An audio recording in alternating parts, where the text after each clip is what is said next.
I do think we need to stop and think about moms and why we have Mother's Day. And I trust that we honor our mothers in every day of our life, not just today. Now, it's a great thing to do. I mean, next month's our day, men. Next month's our day, and we're going to get an opportunity for them to just kind of dote over us. And you know what normally happens on Father's Day? We get to go and do whatever it is we want to do, and they said, well, today's your day. You just stay out of my way, kind of thing. But not so with Mother's Day. We need to make sure we're with them and honoring them and realize that how special mothers really are. Well, when Jesus was hanging on the cross, today's not going to be a particularly doctrinal sermon. I'm not going to try to give you 3 points of what Jesus said that mothers are so important. But when Jesus was on the cross, I do want to help you draw your attention to understanding what was going on in his mind. He's got this greatest event of all human history getting ready to take place. He's on the cross. He's getting ready to die for all of mankind, for the sins that we've committed. We've already acknowledged that in our service up to this point. His love drove him there. But while he's on the cross and he's hanging there waiting for those last few minutes of his physical life, he looks down and the Bible says he sees his mother there at the foot of the cross. And Scripture tells us these words in John chapter 19, verses 26 and 27. When Jesus saw his mother there and the disciple whom he loved standing nearby, he said to his mother, "Dear woman, here is your son. And to the disciple, here is your mother." And from that time on, this disciple took her into his home. Now, with everything that's going on in this event, you remember going back in the garden and hearing Jesus praying, this is not my choice. This is not really what I will to do. This is not what I desire to have happen. The physical is talking here now. The flesh is talking. But he says, not my will, but your will. And he also understands he's going to be dealing with all the darkness, all the sin, all the pain that people have caused one another, that they afflict on our Heavenly Father. And yet in the midst of all this, Jesus stops and he sees this woman who God allowed to bring him into this world. And he says, I can't leave her in this situation. And he makes provision for her. And basically, as he's hanging on the cross, he wants to let her know, I love you, Mom. I love you. I love you for what you've done. And I think we need to think about how we can love our mothers. And I just want to give you just a few simple ways to remind yourself, just like I need to be reminded, of how to tell my mom, and you can tell your mom that you love her.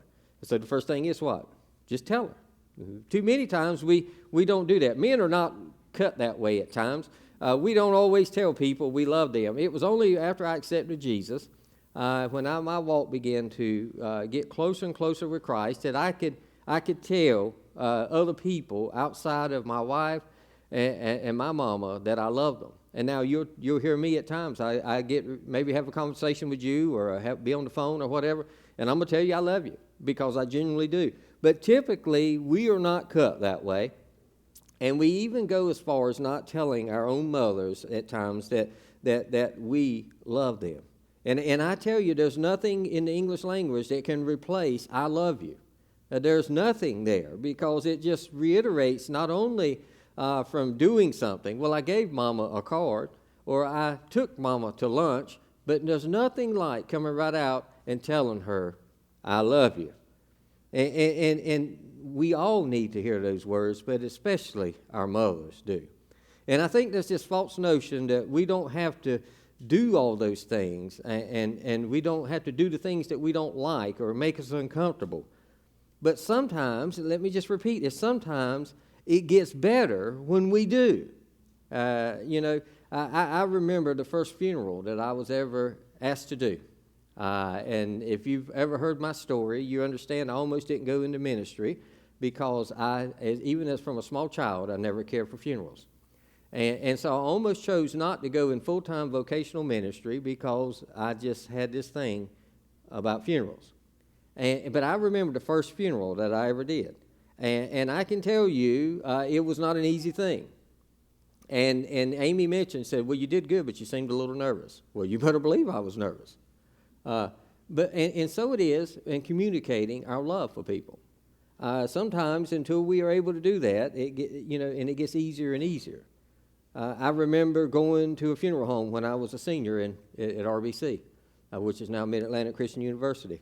That's not my most favorite place, but part of the class to graduate was you had to be able to go to a funeral home. You needed to understand what took place, and they walked you into the back, and they showed you how things were handled throughout from the front office all the way to the back, so that you understood what the family and the departed had to go through. I'm like, oh man, not only do I have to stand in front of a group of people and tell them and talk about the funeral, but now I've got to understand what everybody goes through to get to that point.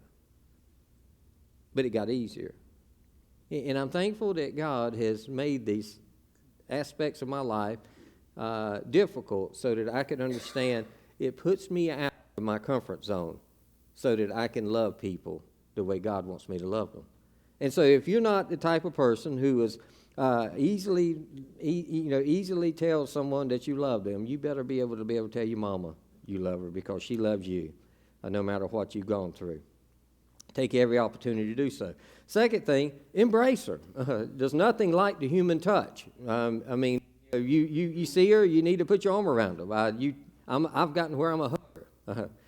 For many years I didn't do that, but I've gotten where I just love to shake somebody's hand, or I love to put my arm around somebody and hug them. It's just my way of conveying that you mean something to me. And so if we can do that with other people, sure enough, we ought to be able to tell Mama, I love you, by simply wrapping our arms around her and embracing her. I doubt there's any greater force in all of the universe than physical touch. There's nothing like being able to know somebody can just grab your hand or wrap their arms around you, or tell somebody that they're special as it is when you can put your arms around them and embrace them.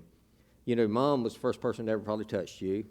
When the time you were born, you were probably laid on your mom's chest, and she put her arms around you, and she stroked your hair, and she kissed you on your forehead, and she just told you. And some of you are getting ready to experience it, But you're going to be the first person to touch that person, and we need to be able to reciprocate that to our mothers, be able to let them know. And as they get older, and they need to understand, it's amazing the way the life cycle changes. They need the same thing that they were giving out early on to us when we were little, and now they're going to need that to convey that to them, that words can't express. You're still special. You still deserve this, and I still love you. Third way, sometimes we need to flat out just be patient with them. My mom is the greatest lady that I ever met. I can't tell you the things that she's done for me and the sacrifices that she's made in our family. And sometimes Mom's gotten to the age where she's going to tell you something, and then before you get off the phone or get out of the conversation, she's going to revisit that, and she's going to tell you about it again. And then some of you are smiling, you know where I'm going. And then before I can get out of there, she's going to revisit it again. And did I tell you about? And let me share that with you. Or I forgot to tell you, because she's already knows she talked to me about that topic, but I forgot another detail about it. And so to make sure we get all the details straight, let me just start at the beginning, and I'll come right back through, And I've learned just to be patient, just to be patient. She deserves that because she's been more than patient with me in my life. And, I think about the mothers and the things that go on in their life.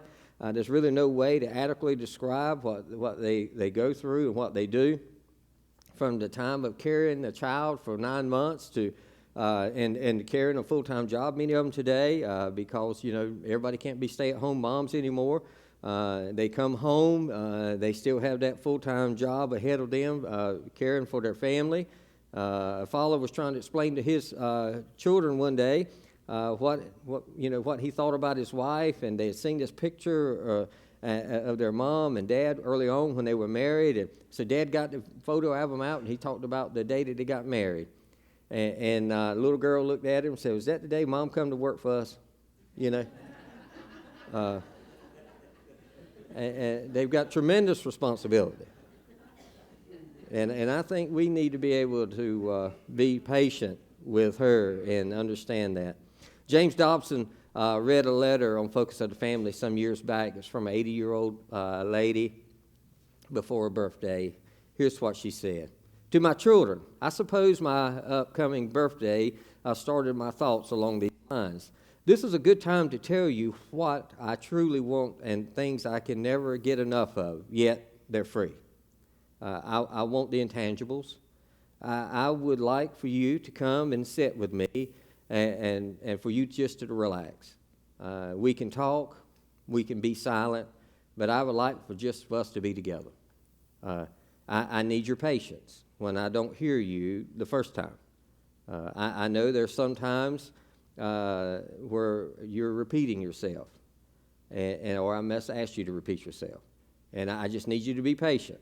When I think too much about the past or the slowness of the way I move today, I just want you to be patient with the years and what they've done to me physically. And he said, well, there you have it. Patience and understanding, those are the priceless gifts that I want, nothing else. And so it was simply signed, Love, Mom. I think she deserves that much. I think she does. Fourthly, pay attention to her. I think that's one of the best things that any of us can get is we're around people.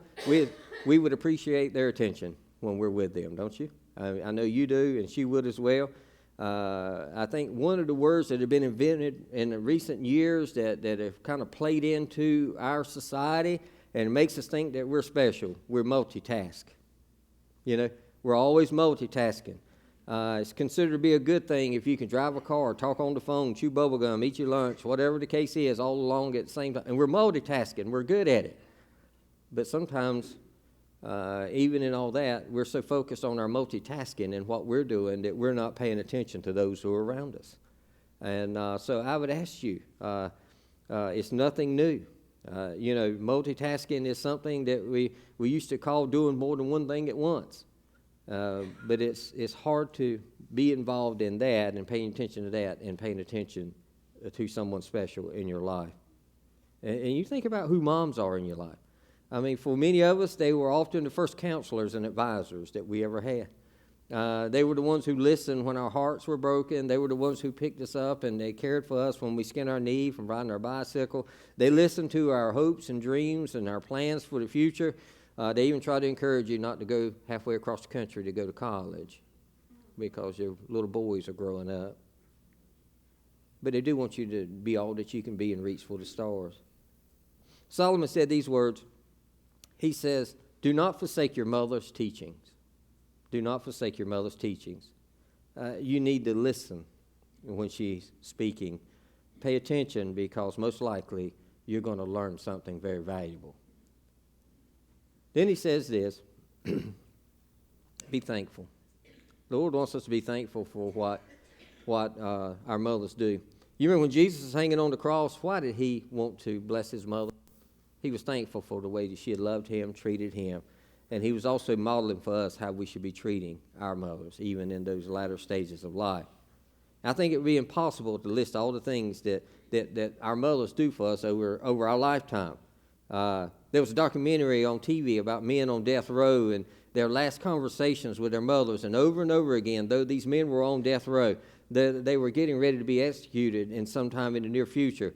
You know what they remembered about their sons? All the good stuff that they had done. They didn't think about what had placed them where they are today. You know, you get in trouble. You get a whipping. It's rarely ever that your mama's running around saying, you know what, I had to beat him today. You know, I had to beat him today. You say, how was Junior today? When Daddy comes in or your family, how's your kids doing? Oh, they're great. Let me just tell you, he's done so-and-so. He did good at school. He's playing sports. She just got through telling about, I'm going to pull your hair out. You know, I'm going to beat you to death. You know, moms sitting around like, okay, there's such things as corporal punishment and there's such things as child abuse. Where's the line in between? You know, how far can I go? But they don't think about that. You know, they simply want to love you. And so be thinking along those lines. And then finally, be generous to her. Be generous to her. Remember when we had our song earlier, and we used that Philippians 3:8 passage where it says, I count it all lost compared to the surpassing love of Christ. Well, nothing is more valuable than the love that God has showed and demonstrated his love to us through our mothers. What did you ever need that she didn't provide for you? You never did without anything, most likely. You may have not always had what someone else had, but there's probably most likely a reason for that. It wasn't because she didn't want to give it to you. I can't tell you the number of times my mom probably went to bed hungry because there was only enough to feed the kids. But she chose to make sure that we didn't do without versus herself. And so in our times of life, we do whatever we can do to make sure that she's provided for as well. And I think that's the way we all have this mindset. They've sacrificed in order for us to give things. I was talking with somebody not long ago where they talked about their mother and how she worked, and she also worked a second part-time job to help them be able to go to college so that when they graduated, they wouldn't be burdened with a debt of college loans. And their mother had went and taken a second job to do so. There's no way to avoid those sacrifices. And so just be mindful at times you'll need to be able to care for and provide and help out any way you can. Now, those are sacrifices, but parents don't look at it that way. They're glad to do whatever they can to help their children succeed in life. And so how generous are you when you consider your mother? Here's what Proverbs would say. Solomon says these words in Proverbs 3:27, do not withhold good from those who deserve it when it's your power to act. Do not withhold good from those who deserve it when it's in your power to act. And for many times we withhold those things. We gauge it. All right, what's Mom going to get for Mother's Day? Well, this one's on sale, or this one's not, or whatever the case is. Jesus condemned the Pharisees for neglecting their own parents in Mark chapter 7. In verse 11, he called their possessions Corban. When they wouldn't care for their family, he said, well, this has been dedicated. Corban simply means we've dedicated it to God. They mean we're going to give it to him. We just mean we've dedicated it to him. And at such time, it's up to me to decide when he'll get it. But right now, I'm not willing to turn it loose to anybody. And so I'll just say, well, I do have, but it's Corban. I've set it aside for the Lord. And so understand, as Paul wrote in 1 Timothy chapter 5, verse 8, if anyone does not provide for his relatives, especially for his immediate family, he has denied the faith and is worse than an unbeliever. And finally, do everything you can to honor her. That's one of the 10 Commandments, isn't it? In Exodus chapter 20, verse 12, honor your father and your mother so that you may live long in the land the Lord your God is giving you. And to honor simply means to give respect, to pay public respect to, or to fulfill an obligation or keep an agreement. That's what honor means. And look, we need to hold our parents in high esteem. We need to do everything we can to make sure that there's positive feelings about them in the light of other people. And so it means that we'll do anything we can to make them proud. Now, I realize it's not always going to be easy. Some people live a tough life. Some people, maybe parent wasn't all that they weren't ready to be a parent when they became one. But for the most part, that's not always the case. Most people, you can reflect back on those, especially your mothers, and know that they did the best that they could for you for a reason. Now I warned you this morning, I was going to give you some practical ways of telling Mama I love you and showing her. I didn't come out to say I'm going to win everybody to Jesus by talking to Mama. That's not what I came to do. I just wanted you to understand that we can put these things into practice. We can make their life and our life better by the way we live, and we live our life in a way that honors God. That's what he desires for us. As we get ready to close, we're going to be singing Sweet, Sweet Spirit. And you think about the things that we've discussed today and how God will use you to bless your mother if she's living today.